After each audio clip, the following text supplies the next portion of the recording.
revue de presse. Bienvenue à la revue de presse spéciale sur ITFM Centre et Cam News 24 émettant depuis Garoua, offerte par MBF Media Productions. Le hebdomadaire d'Icalo à la une présidentielle 2025, l'opposition et la conquête du pouvoir. L'union des forces entre les principales formations politiques est de plus en plus envisagée. Présidentielle 2025, nous vous disions, Bello Bouba Maïgari lancera sa campagne à Ngaoundéré. C'est dans la ville de Ngaoundéré, région de la Damawa, que le candidat de l'UNDP, Maïgari Bello Bouba, compte lancer sa campagne électorale pour la conquête du fauteuil présidentiel. Les priorités du candidat de l'UNDP, ils ont prié pour la paix au Cameroun. Bello Bouba Maïgari, candidate à la présidentielle du 12 octobre 2025 au Cameroun, décline les grands axes de son programme d'action dans les colonnes du journal d'Icalo. Présidentielle 2025, l'opposition et la stratégie de conquête du pouvoir. Selon certaines sources, le candidat Paul Biya n'est plus assuré de remporter l'élection présidentielle du 12 octobre prochain, et c'est peu dit car beaucoup y voient même déjà sa chute à travers une stratégie bien huilée de conquête du pouvoir de l'opposition, une opposition unie. Monseigneur Cléda, lu ailleurs, un Cameroun nouveau est possible. L'archevêque métropolitain de Douala, dans une récente lettre pastorale, lance un véritable appel au changement dans notre pays, le Cameroun. Présidentielle 2025, la société civile dénonce le verrouillage de l'espace civique. Dans une déclaration des organisations de la société civile liée au contexte électoral, il est clairement mentionné que l'élection présidentielle d'octobre 2025 se tiendra sous fond du verrouillage de l'espace civique, restriction de la liberté d'association. Diplomatie, Macron désigne un nouvel ambassadeur au Cameroun. Il s'agit de Sylvain Riquier. Il a été nommé par le président de la République française le 7 août 2025. Il remplace à ce poste Thierry Marchand, nommé le 15 septembre 2022. Cacao camerounais, la transformation locale franchit la barre de 100 000 tonnes. Économie, respect des lois et textes, les organisations de la société civile rappellent les engagements de l'État. Elles ont observé que le verrouillage de l'espace civique, restriction de la liberté d'association viole allègrement les lois nationales et les textes internationaux dûment ratifiés par l'État du Cameroun en matière de droits humains et liberté. Revue des projets, les entreprises face à l'ingénierie de l'État, nous dit l'hebdomadaire d'Icalo. Enseignement secondaire, 154 établissements fermés pour défaut de conformité. Le ton est donné pour la rentrée scolaire qui pointe à l'horizon au sujet du respect de la réglementation en vigueur. C'est que 154 établissements d'enseignement secondaire relevant du secteur privé sur l'ensemble du territoire national n'ouvriront pas leurs portes le 8 septembre prochain pour accueillir les élèves. La raison est toute simple, ils sont tombés sous le coup d'une décision de fermeture émanant du ministre des enseignements secondaires au motif d'exercice d'activité en marge de la réglementation en vigueur, nous dit le hebdomadaire d'Icalo. Projet Smart Light in Cameroun, le Cameroun se tourne vers l'éclairage public intelligent. Gestion de l'eau potable, le Cambodge mise sur le digital pour optimiser ses services. Douala plonge dans l'histoire coloniale. Une exposition révèle l'histoire du Cameroun avec K. Il s'agit bien évidemment du Cameroun allemand. La ville de Tian, à l'ouest Cameroun, une nouvelle vitrine du développement local. Un réseau séduit par les réalisations dans la ville et une promesse de soutien accru. Revendications sociales, les employés des télécentres communautaires écrivent à Paul Biya. Les télécentres communautaires polyvalents sont à l'agonie sur l'ensemble du territoire national. Les employés désemparés saisissent par correspondance le chef de l'État, Paul Biya. Développement industriel, le port autonome de Kribi renforce son infrastructure énergétique. Football amateur, le milliard de la campagne électorale. Coupe de la CAF, l'Aigle Royal de la Menois connaissent désormais son adversaire. À l'international Tchad, l'ex-premier ministre et opposant Succès Masra condamné à 20 ans de prison ferme. Côte d'Ivoire, le Front commun exige l'inclusion de Gbagbo et Thiam au scrutin.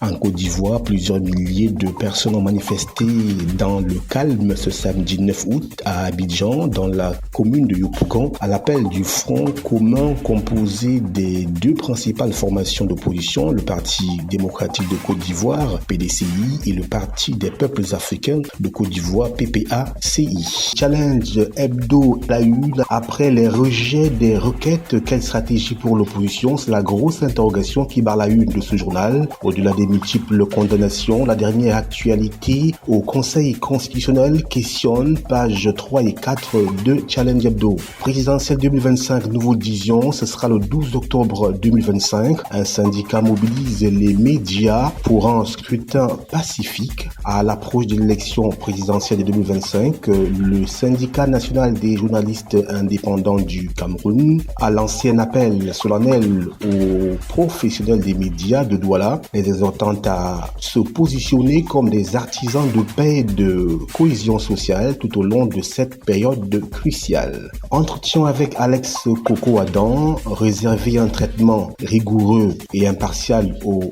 informations. Il est le président du dit syndicat. Présidentielle 2025, on en reparle. Bello Bouba Magari dénonce l'exclusion injustifiée de Maurice Kamto, fan parcours donc pour le Manidem et son candidat qui ne prendront pas part à l'échéance du 12 octobre 2025. Après le rejet de la candidature du Manidem, l'opposition monte au créneau et s'indigne. Certains leaders politiques ne comprennent pas les motivations réelles de la décision du Conseil constitutionnel. En l'occurrence, Tomaino Ndamjoya de l'UDC et bien évidemment Bello Bouba Magari et bien d'autres encore. Suite à sa mise à l'écart, que va faire Maurice Kamto après le rejet définitif de sa candidature? Quelle orientation Maurice Kamto donnera à sa carrière politique relativement au processus électoral qui se poursuit? C'est la grosse interrogation à laquelle Challenge Hebdo essaie d'apporter quelques éclairages. Lutte contre la corruption, la CONAC installe une clinique à Douala. Le président de la Commission nationale anticorruption a lancé les activités de la clinique le lundi 4 août 2025 à la mairie de Douala 2e. Grâce aux travaux de la Sonatrel, la centrale à gaz bientôt connectée au port de Kribi, la capitale régionale du Sud a vibré ce 6 août 2025 au rythme du lancement officiel des travaux de construction par la Société nationale de transformation d'électricité, Sonatrel, de la ligne haute tension 225 kV reliant la centrale à gaz de Kribi, 216 MW, au poste de transformation 225 kV en cours de construction au port autonome de Kribi. Amélioration du cadre de vie, vaste offensive contre les nids de poules à Yaoundé, la capitale politique du Cameroun. Habitat sans transition, 30 milliards de francs CFA pour construire 1500 logements sociaux dans le cadre de la mise en œuvre de son programme de construction des cités municipales. Le Fonds spécial d'équipement et d'intervention intercommunale FECOM a décroché un financement évalué à 30 milliards de francs CFA auprès du Crédit foncier du Cameroun. Enseignement supérieur privé, Famdongo face à la filouterie des IPS, nous dit-on IPS, ou le siège de l'imposture, le Forum national de l'enseignement supérieur privé, une occasion de rêve pour démasquer les imposteurs et autres vendeurs d'illusions.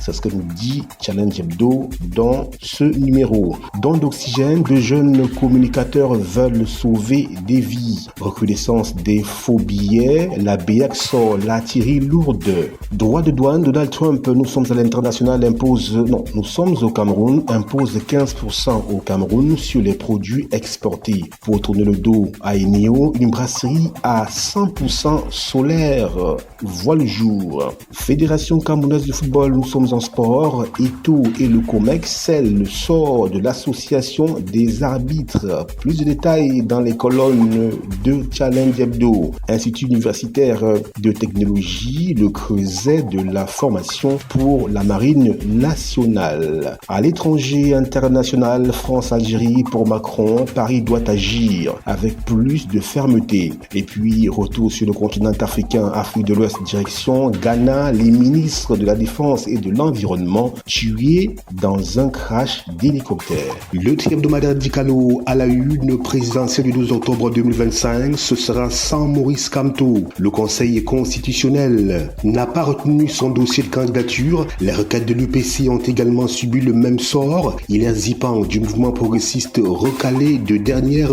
minute. Nous vous disons donc présidentielle 2025, la candidature du professeur Maurice Kamto écartée. Le bal des rejets ouverts le lundi 4 août 2025 s'est poursuivi hier, mardi, avec l'invalidation de la candidature du professeur Maurice Kamto qui ne prendra donc pas part à l'élection présidentielle du 12 octobre 2025. Course au fauteuil présidentiel, ils seront désormais 12 donc. L'opposition peut-elle revoir sa stratégie après le rejet de la candidature du professeur Maurice Kamto et la curieuse déchéance de Hilaire Zipan, le candidat du mouvement progressiste MP? L'opposition envisage fermement son unité pour s'assurer une alternance à la tête du Cameroun. Toujours avec notre hebdomadaire Dicalo présidentiel 2025, le recours de Robert Kona jugé irrecevable. Cabral Libye défendra les couleurs du PCRN, la fin d'un interminable feuilleton judiciaire. Réaction, Jean Bayebec de l'UPC, notre candidature a été condamnée avant d'exister, nous fait-on savoir. Conseil constitutionnel, de nouveaux échauffourées au palais des congrès. À l'image de la première journée, les forces de l'ordre et de sécurité ont une nouvelle fois repoussé violemment les militants pro-opposition et tenus à bonne distance. La presse présidentielle 2025, nous y sommes, nous y restons. Le SYNAGIC appelle à la préservation de la paix. Le syndicat national des journalistes indépendants du Cameroun a donné un point de presse dans la ville de Douala sur l'importance de ces notions au cours de la période électorale avant l'élection présidentielle d'octobre 2025. Front des démocrates camerounais, le Benjamin du 12 octobre prochain. Âgé de 37 ans seulement, Hiram Samuel Iodi incarne la jeunesse parmi ceux des candidats lancés à l'assaut du palais d'Etoudi. Alex Coco Adam, il faut tourner le dos au prophète du chaos. Il est le président national du syndicat des journalistes indépendants du Cameroun. Construction de 1500 logements, le FECOM décroche un crédit de 30 milliards de francs CFA dans le cadre de la mise en œuvre de son programme de construction des cités municipales. Le Fonds spécial d'équipement et d'intervention intercommunale a décroché un prêt évalué à 30 milliards de francs CFA auprès du Crédit foncier du Cameroun.